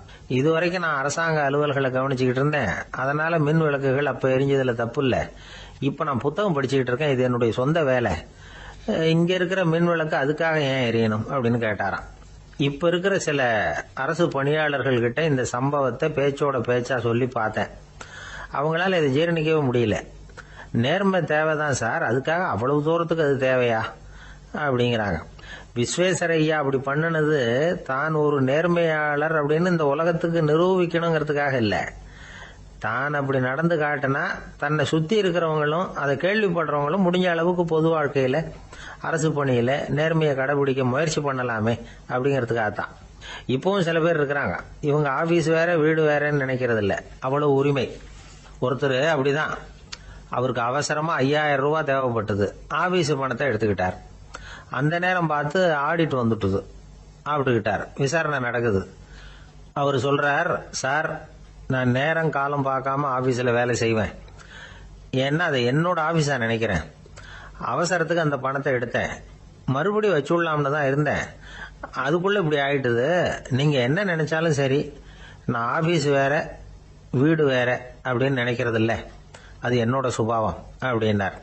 விசாரணை பண்ணவர் தீர்ப்பு வழங்கினார். உங்க சுபாவத்துக்கு மதிப்பு கொடுத்து நானும் தீர்ப்பு வழங்குறேன். நீங்க கொஞ்ச நாள் ஜெயிலில் இருந்துட்டு வாங்க, அது உங்களுக்கு கஷ்டமா இருக்காதுன்னு நினைக்கிறேன். ஏன்னா அங்க போனாலும் நீங்க உங்க சுபாவப்படி வீடு வேற ஜெயில் வேறன்னு நினைக்க மாட்டீங்க அப்படின்னா. ஜவஹர்லால் நேரு பிரதமரா இருந்த சமயம் அவர் ஒரு தடவை சென்னைக்கு வந்திருக்கிறார். இங்கே சில முக்கிய நிகழ்ச்சிகள்ல கலந்துக்கிறதுக்காக வந்திருந்தார். ஆளுநர் மாளிகையில ஒரு நாள் ராத்திரி தங்கி மறுநாள் புதுடெல்லி புறப்படுறதாக ஏற்பாடு. நிகழ்ச்சியில எல்லாம் முடிச்சுக்கிட்டு ஆளுநர் மாளிகையில தங்கி இருக்கிறார். அன்றைக்கு இரவு படிக்கிறதுக்கு ஒரு முக்கியமான புத்தகம் அவருக்கு தேவைப்பட்டது. அந்த சமயத்துல உலக அளவுல ஒரு முக்கியமான பொருளாதாரம் சம்பந்தமான ஒரு புத்தகம் வெளியாகி இருக்கிற விஷயம் அவருக்கு தெரியும். அந்த புத்தகம் மெட்ராஸுக்கு வந்திருக்குமா, அது இங்க கிடைக்குமா அப்படின்னு விசாரிச்சிருக்கிறார் நேருஜி. அவர் இப்படி கேட்ட உடனே அங்க இருந்தவங்க எல்லாம் ரொம்ப பரபரப்பா செயல்பட ஆரம்பிச்சுட்டாங்க. முக்கியமான இடங்கள்ல எல்லாம் விசாரிச்சிருக்கிறாங்க, அந்த புத்தகம் உங்ககிட்ட இருக்கான்னு.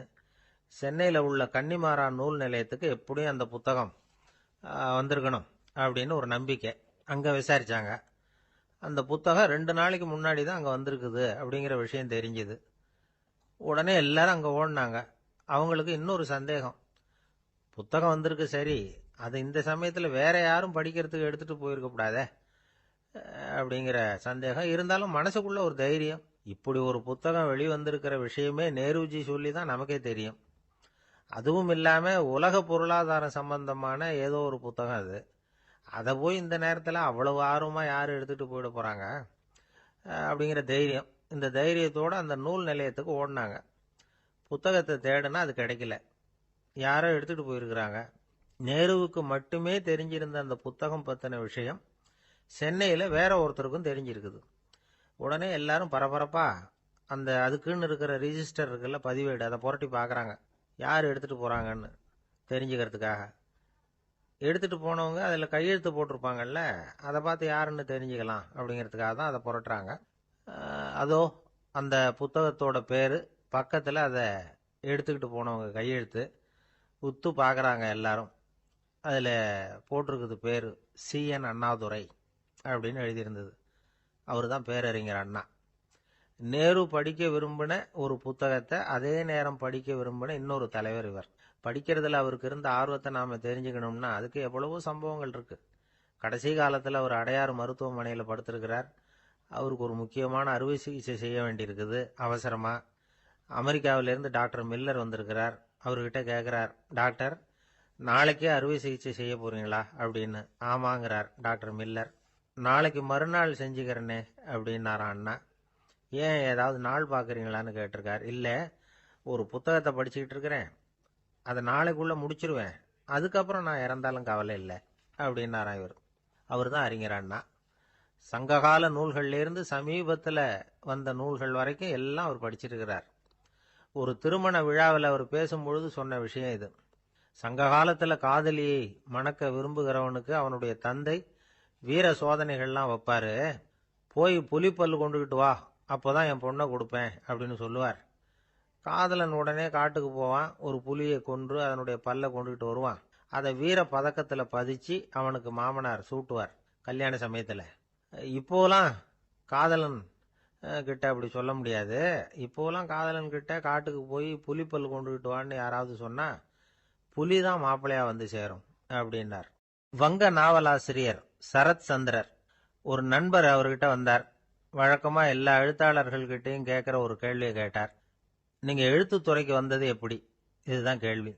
அதை தெரிஞ்சு என்ன பிரயோஜனம்னார் சரத் சந்திரர். சும்மா சொல்லுங்களேன், தெரிஞ்சுக்கிறேன் அப்படின்னார் வந்தவர். சரி சொல்றேன்னு ஆரம்பிச்சார். நான் ரங்கூன்ல வேலை பார்த்துக்கிட்டு இருந்தேன். சம்பளம் பத்தல. வேலையும் பார்த்துக்கிட்டு ஒரு பலசரக்கு கடை வைக்கலாம்னு நினைச்சேன். என்னால் மளிகை கடை வச்சு சரியாக நடத்த முடியுமாங்கிற சந்தேகம் என் மனைவிக்கு. அதை சோதனை பண்ணி பார்க்கணுங்கிறதுக்காக சில பொருள்களின் அளவு, அதோட விலை, இப்படி சிலதை சொல்லி எல்லாத்தையும் மனக்கணக்காக கூட்டி போட சொன்னாங்க. என்னால் சரியாக கூட்டி சொல்ல முடியல. உங்களால் மளிகை கடை நடத்த முடியாதுன்னு சொல்லிவிட்டாங்க. உடனே என்ன பண்ணுறது, வேற வழி இல்லை, கதை எழுத ஆரம்பிச்சிட்டேன் அப்படின்னார். கேட்டவருக்கு சிரிப்பு வந்துட்டு தான். சரத் சந்திரர் ஒரு பக்கம் சீரியஸான நாவல்கள், சிறுகதைகள் எழுதியிருந்தாலும் அவருடைய இன்னொரு பக்கம் வேற விதம். நண்பர்கள் கிட்ட பேசும்பொழுதும் சரி, அவர்களுக்கு கடிதங்கள் எழுதும் போதும் சரி, கேலியும் கிண்டலும் நகைச்சுவை உணர்வும் அதிகமா இருக்கும். காந்திஜி ஒரு சமயம் கல்கத்தாவுக்கு வந்திருந்தார். தேசபக்தர்கள் பல பேர் அவர்கிட்ட பேசிக்கிட்டு இருந்தாங்க. அப்போ சரத் சந்திரரும் அங்க இருந்தார். கிரண் சங்கர் ராய் அப்படிங்கிறவரும் அங்க இருந்தார். அவர் சொன்னாராம், காந்திஜியோட பழகிய முதல் வங்காளி நான் தான். போயர் யுத்த காலத்துல இவர் லண்டனுக்கு வந்திருந்தப்போ என்கிட்ட தான் வங்காள மொழி கத்துக்கிட்டார் அப்படின்னாராம். உடனே சரத் சந்திரர் காந்திஜியை பார்த்து, இவர் உங்களுக்கு வங்காள மொழி கத்து கொடுத்தது உண்மைதானா அப்படின்னாராம். ஆமான்னாராம் காந்தி. அதனாலதான் உங்களால வங்காள மொழி கத்துக்க முடியல அப்படின்னாராம். எல்லாரும் சிரிச்சாங்களாம். சரத் சந்திரர் சாம்தாபேர் அப்படிங்கிற கிராமத்துல தங்கி இருந்தார் ஒரு இலக்கிய நிகழ்ச்சியில கலந்துக்கிறதுக்காக. அதுக்காக ஒரு கல்கத்தாவுக்கு போக வேண்டிய சூழ்நிலை. அதுக்காக புறப்பட்டார். அந்த சமயத்துல பின்னாடி இருந்து யாரோ அவரை கூப்பிட்டாங்க. இப்படி கூப்பிட்டவரை பார்த்து இன்னொருத்தர் யாரோ அதட்டி இருக்கிறாங்க. போகிறவரை ஏன் இப்படி கூப்பிடுறீங்க அப்படின்னு. ஏன் கூப்பிட்டா என்னன்னு கேட்டிருக்கார் சரத் சந்திரர். புறப்படுறவங்கள பின்னாடி இருந்து கூப்பிடுறது அபசகுனம், போற இடத்துல ஏதாவது ஆபத்து வரலாம் அப்படின்னு அதுக்கு விளக்கம் கொடுத்திருக்கிறார் அவர். உடனே சரத் சந்திரர் சொன்னாராம், இதோ இவங்க என்ன இலக்கிய கூட்டத்துக்கு அழைச்சிட்டு போறாங்களே, இதை விட வேற என்ன ஆபத்து வந்துட போகுது அப்படின்னாராம். இப்படி சரத் சந்திரருக்கு இயல்பாவே நகைச்சுவை உணர்வு உண்டு. அவருடைய நண்பர் ஒருத்தர் வீட்டுக்கு கூப்பிட்டு இருந்தார். அங்க ஒரு கச்சேரிக்கு ஏற்பாடு பண்ணியிருந்தாங்க. சரத் சந்திரருக்கு இயல்பாவே கச்சேரியில நீண்ட ஆலோசனையெல்லாம் கேட்கறதுக்கு பொறுமை இருக்காது. அதனால மெதுவா பாட போறவர் எப்படி அப்படின்னு கேட்டிருக்கார். அவருக்கு ரொம்ப நல்லா பாட தெரியும் அப்படின்னு சொல்லியிருக்கிறாங்க. அதுக்கு சரத் சந்திரர், பாட தெரியுங்கிறது சரி, பாட்டை நிறுத்த தெரியுமா அதை சொல்லுங்க முதல்ல அப்படின்னாராம். இமயமலை அடிவாரத்துல ஒரு மடம். அங்க ஒரு சன்னியாசி இருந்தார். அவர்கிட்ட ஒருத்தர் வந்தார். சுவாமி, ஆசையை உதற நினைக்கிறேன், முடியல, ஒட்டிக்கிட்டே வருது அப்படின்னாராம். இப்படி உட்கார, ஒரு கதை சொல்றேன் அப்படின்னு சொல்லி அவர் சொல்ல ஆரம்பிச்சாராம். அவர் சொன்ன கதை என்னன்னா, ஒரு ஊர்ல ஒரு ஆள் இருந்தான். அவன் பேரு குப்புசாமி. அவன்கிட்ட எப்பவும் ஒரு பழைய தொப்பி இருக்கும், விடவே மாட்டான். அதனால அவனை எல்லாரும் தொப்பி சாமி அப்படின்னு தான் கூப்பிடுறது வழக்கம். ஒரு புது தொப்பி வாங்கிக்கப்படாதாப்பா அப்படின்னு நண்பர்கள்லாம் சொல்லி பார்த்தாங்க. பணத்துக்கு எங்க போவேன் அப்படின்னு விட்டானா. பணம் வச்சிருக்கான், செலவு பண்ண மனசு வரல, மகா கஞ்சன். பழைய பாட்டில்கள்லாம் வாங்கி வித்துக்கிட்டு இருந்தான். அப்படி ஒரு தடவை பழைய கண்ணாடி சாமான்களை ஏலத்தில் எடுத்தப்போ அதில் ஒரு அருமையான சென்ட் பாட்டில் கிடைச்சிது. உடனே ஒரு ஐடியா பண்ணான். அந்த சென்ட்டை சின்ன சின்ன பாட்டில்களில் அடைச்சி ஜன்னல் ஓரமாக அடுக்கி வச்சுட்டான். அதை விற்றா நிறைய பணம் கிடைக்குமே. அதனால இதுக்கு இடையில ஒரு நாள் அவன் அப்படியே உட்காந்துருந்தான். அந்த நேரம் நண்பன் வந்தான். ஏண்டா, உன் பழைய தொப்பியை மாற்றப்படாதா, ஊரில் எல்லாரும் கேலி பேசுகிறாங்களே உன்னை தொப்பி சாமின்னு அப்படின்னு சொல்லி கேட்டிருக்கான். இந்த சென்ட்டு பாட்டில் விற்றதும் பணம் வரும், அதுக்கப்புறம் பார்க்கலாம் அப்படின்னு நானா இவன். சரி வா, நீச்சல் குளத்துக்கு போயிட்டு வருவோம் அப்படின்னு கூப்பிட்டுருக்கான் நண்பன். 2 பேரும் போனாங்க. அதே நேரம் அந்த ஊர் நீதிபதியும் அங்க குளிக்க வந்தாராம். அவர்கிட்ட இருந்தது விலை வசந்த ஒரு புது தொப்பி. அதை அங்க இருந்த ஸ்டாண்ட்ல மாட்டிவிட்டு குளிக்க போனார். இதுக்கிடையில குப்புசாமி குளிச்சுட்டு வந்தான். அவனுடைய பழைய தொப்பியை காணல. அந்த புது தொப்பியை பார்த்தா இது நண்பனுடைய வேலை தான் அப்படிங்கறதாக புரிஞ்சுக்கிட்டு அதை எடுத்து மாட்டிட்டு வந்துட்டான். நீதிபதி குளிச்சுட்டு வந்து பாக்குறாரு, தொப்பியை காணும். போலீஸ்ல புகார் கொடுத்தார். அவங்க வந்து தேடினாங்க. ஒரு மூலையில பழைய தொப்பி கிடைச்சது. அடடா, இது நம்ம குப்புசாமியோட தொப்பி இல்லையா அப்படின்னு நானா ஒருத்தன். உடனே அவன் வீட்டுக்கு தேடிட்டு போயிருக்காங்க. அங்க போய் பார்த்தா புது தொப்பி அங்க இருக்குது. உடனே அவனுக்கு 1000 ரூபாய் அபராதம் போட்டாங்களாம். அவன் பணத்தை கட்டிவிட்டு ரொம்ப எரிச்சலோட வீட்டுக்கு வந்தான். பழைய தொப்பி கண்ணில் பட்டது. மறுபடியும் உன்னால தானே எனக்கு 1000 ரூபா நஷ்டம் அப்படின்னு சொல்லி அதை எடுத்துக்கிட்டு அப்படி போயிருக்கான். அந்த ஊர் குளத்துல வீசி எரிஞ்சிட்டு வந்துட்டான். அது மீன் பிடிக்கிற ஒருத்தன் கையில சிக்கிச்சு. அவன் வர்ற வழியில அதை எடுத்து வேகமா வீசி எறிஞ்சான். அது நேரா குப்புசாமி வீட்டு ஜன்னல் வழியா உள்ள வந்து இந்த சென்ட்டு பாட்டில்கள் மேல உழுந்து எல்லாம் உடஞ்சி நொறுங்கி போச்சு. குப்புசாமி பார்த்தான். தோட்டத்துல ஆழமா ஒரு குழியை வெட்டினான். அந்த தொப்பியை போட்டான், மூடிவிட்டான். இதை அடுத்த வீட்டுக்காரன் பார்த்தான். ஏதோ புதையல் தான் வச்சிருக்கான் போல இருக்குன்னு நினைச்சான். போலீஸ்ல போய் புகார் கொடுத்துட்டான். மறுபடியும் போலீஸ் குழியை தோண்டினாங்க. பழைய தொப்பி மறுபடியும் வெளியில வந்தது. எல்லாரும் சிரிக்கிறாங்க. அன்னைக்கு ராத்திரியே அந்த தொப்பியை எடுத்துக்கிட்டு நேரா புறப்பட்டான். ஒரு கல்லுல அதை சேர்த்து கட்டி குடிநீர் தொட்டி இருக்கும்ல, அதுல போட்டுட்டு வந்துட்டான். இனிமே என்ன பண்ணும் பாப்போம்னு.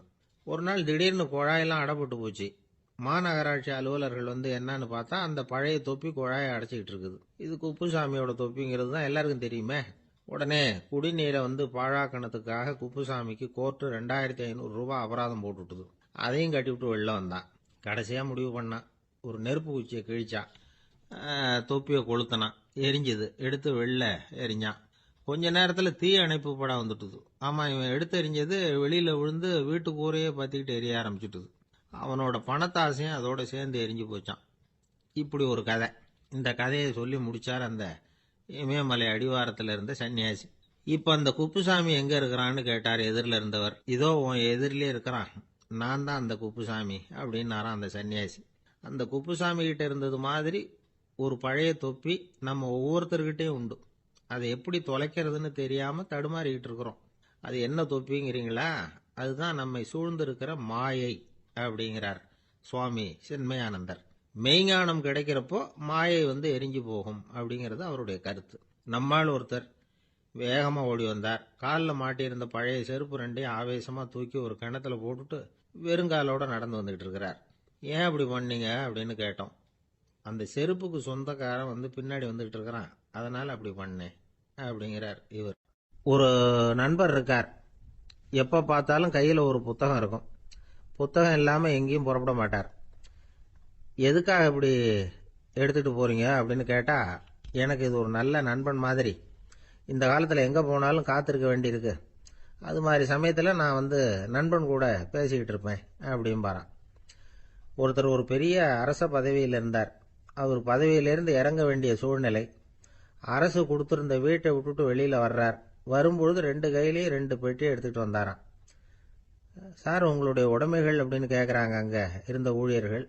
இவர் தன்னுடைய கையில இருக்கிற பெட்டியை காட்டி, இதுதான் என்னுடைய சொத்து அப்படின்னாராம்.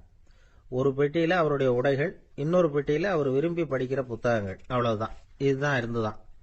புத்தகம் படிக்கிறது வந்து மனசுக்கு நல்லதுங்கிறது நமக்கு தெரியும். புத்தக வாசிப்பு வந்து உடம்புக்கும் நல்லதுங்கிறாங்க. அது நமக்கு ஆச்சரியமா தான் இருக்குது. ஒரு நபர் ஒரு வருஷத்துல சராசரியா 2000 பக்கங்களை படிச்சிருக்கணுமா, யுனெஸ்கோ பரிந்துரை. ஆனா நம்ம நாட்டில் நாம சராசரியா படிக்கிறது 32 பக்கங்கள். அவ்வளவுதான். இவ்வளவுக்கு நம்ம நாட்டில் 6000த்துக்கும் மேற்பட்ட நாளேடுகள், 2000த்துக்கும் மேற்பட்ட இதழ்கள், மலர்கள், இவ்வளவு இருந்தும் சரியா வரல. இந்த உலகத்துல முதல் நூலகம் எங்க எப்ப ஆரம்பமாச்சு தெரியுமா? கிமு 2500ஆம் ஆண்டுல அது ஆரம்பமாயிருக்குது. பாபிலோனியாவில் அமில் அணு அப்படிங்கிற அரசன் தான் நூலகத்தை உருவாக்கி இருக்கிறான். அப்பெல்லாம் தாள் கிடையாது, களிமண் தான். களிமண் பலகைகளில் வந்து எழுதி அதை தொகுத்து அப்படியே நூலாக்கி அதை நூலகத்தில் வச்சிருப்பாங்களாம். அரசருடைய நூலகத்தில் 1000த்துக்கும் மேற்பட்ட நூல்கள் இருந்ததாக வரலாற்று குறிப்பு இருக்குது. அது மட்டும் இல்லை, அந்த நூலகத்தில் வந்து பொருள் வாரியா, அதாவது சப்ஜெக்ட் வாரியா புத்தகங்களை வந்து வகைப்படுத்தி வச்சிருந்தாங்களாம். அதுல மிச்சம் இருந்த ஒரு 25 களிமண் பலகை புத்தகங்கள் இன்னைக்கும் பிரிட்டிஷ் அருங்காட்சியகத்தில் இருக்குதான். அச்சு தாள் இதெல்லாம் ஏற்பட்டதுக்கு அப்புறம் அமைக்கப்பட்டது தான் பிரான்சில் இருக்கக்கூடிய பாரிஸ் நூலகம். 1480 பிரெஞ்சு மன்னர் 11ஆம் லூயி இந்த நூலகத்தை அமைச்சாராம். ஆனால் அப்பெல்லாம் அரசர்கள் மட்டும்தான் நூலகத்தை பயன்படுத்த முடியுமா. அதுக்கப்புறம் 17ஆம் நூற்றாண்டில் இந்த முறை மாறி பொதுமக்கள் அங்கே போகலாம் படிக்கலாம் அப்படிங்கிற நிலைமை வந்துதான். போட்லியன் நூலகம் அப்படின்னு அதுக்கு பேர் பாரிஸ் நகரத்தில் இருக்குது. அங்கே தான் நூல்களின் பட்டியல் தயாரிப்பு பணி ஆரம்பமாச்சு.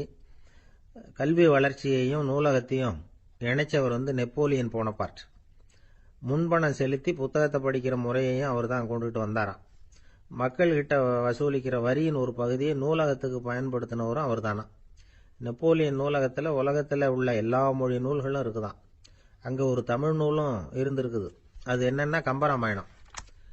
சோவியத் யூனியனுக்கு படையெடுத்து போனப்போ அங்கேருந்து லட்சக்கணக்கான புத்தகங்களை இந்த பனிச்சறுக்கு வாகனங்கள் இருக்குல்ல அதில் கொண்டுகிட்டு வந்ததாக வரலாறு. அடுத்தபடியாக குறிப்பிட்டு சொல்லத்தக்க நூலகம் எதுன்னா பிரிட்டிஷ் நூலகம். மிக பழைய கையெழுத்து பிரதியெல்லாம் கூட அங்கே இருக்குது. 1753 ஆரம்பமாச்சு. அதில் உள்ள நூல்களை வரிசையாக அடுக்கினா 180 கிலோமீட்டர் நீளத்துக்கு வருமா. மிகப்பெரிய நூலகம் அமெரிக்க தலைநகர் வாஷிங்டனில் இருக்குதான். இந்தியாவை பொறுத்த வரைக்கும் பெரிய பழைய நூலகம் எதுன்னா கல்கத்தா நூலகம். எல்லா இந்திய மொழி நூல்களும் இங்கே உண்டு. மகாகவி பாரதியார் நடத்தின இந்தியாங்கிற இதழின் எல்லா பிரதிகளும் அங்கே பாதுகாப்பாக இருக்குது. படிக்கும் பழக்கம் இங்கே வளர வேண்டியிருக்குது. ஒருத்தர்கிட்ட ஒரு புஸ்தகத்தை கொடுத்து விமர்சனம் எழுத சொல்லியிருந்தாங்க. கொஞ்ச நாள் கழிச்சு அவரை போய் பார்த்து, என்னங்க புஸ்தகத்தை படித்து பார்த்தீங்களா